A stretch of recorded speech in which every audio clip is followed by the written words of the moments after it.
Урматтуу кесиптештер, бүгүн биз сиздер менен Гапыр Мадаминовдун «Акыл эмгегинин маданияты» китебин окуп үйрөнүп, өз тажрыйбабызда колдонууну улантабыз.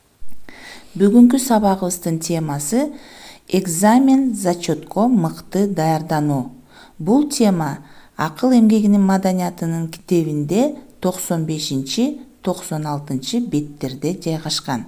Кесиптештер, эгер сиздер «Акыл эмгегинин маданияты» китебин эң жакшы окуп түшүнүп келе жатсаңыз, буга чейин дагы автор бул китепте экзаменге, зачетко, олимпиадага кандайча даярдануу керек деген темаларды бөлүп көрсөткөн эле. Булардын баарына алдын ала даярдан деп жазат Гапыр Маматкулович өзүнүн эмгегинде.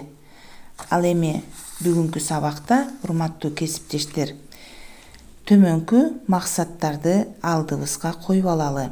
Экзамен, зачетко кандайча даярданабыз? Даярдык көрүүдө эмнеге көңүл буруу керек?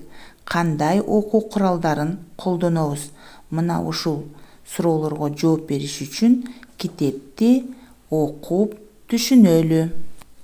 Экзамен, зачетко мыкты даярдануу өзүн өзү моралдык, психологиялык жактан даярдап, көңүлдү топтоп, өзүнө өзү установка берүүдөн башталат. Сессия экзамендерге мыкты даярдануу үчүн төмөнкүлөрдү сунуш кылабыз. Биринчи, сессияга семестр ичинде лекция, семинарларга активдүү катышып жүрүп, үзгүлтүксүз даярдануу.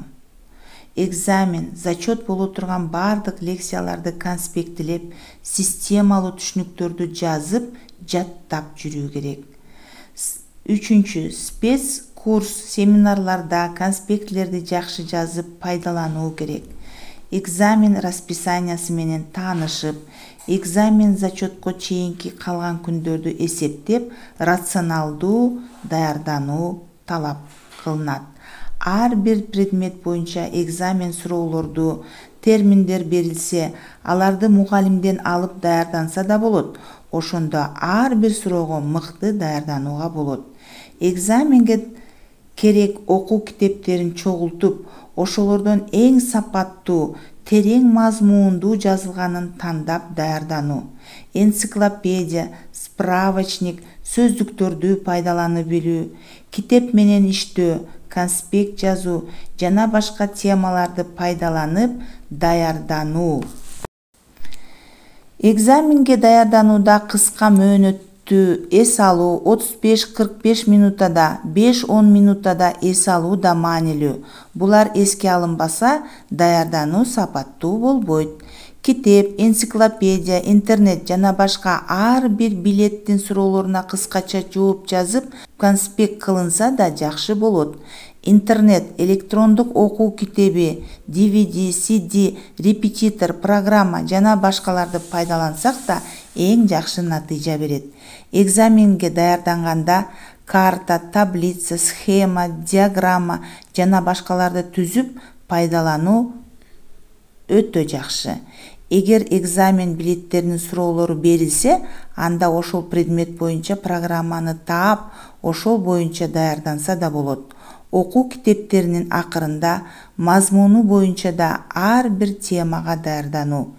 Эгер курсташың же жолдошуң менен даярдансаң, суроо берип, сурашып даярдануу өтө пайдалуу. Урматтуу кесиптешим, сиздерге мен өз тажрыйбамдан бөлүшө кетейин деп чечтим. Бул дептер, конспектилер менин окуучуларымдын иштери. Окуучуларым быйыл 9-класста окушат. Азыр экзаменге даярданып жаткан учурубуз. Сиздер көрүп турган конспект дептерлерин окуучуларым 5-класстан бери жазып келе жаткандыгы алардын бүгүнкү экзаменге болгон даярдыгы деп эсептейм. Өзүңүздөр көрүп тургандай, бул дептерде 17-жылдан бери жазылып келаткан бардык сабакта өткөн эрежелерди көрүп турасыздар. Эрежелер, макалдар, топиктер, мына бүгүн биздин балдардын экзамендеги даярдыгына чоң жардам болуп эсептелинет.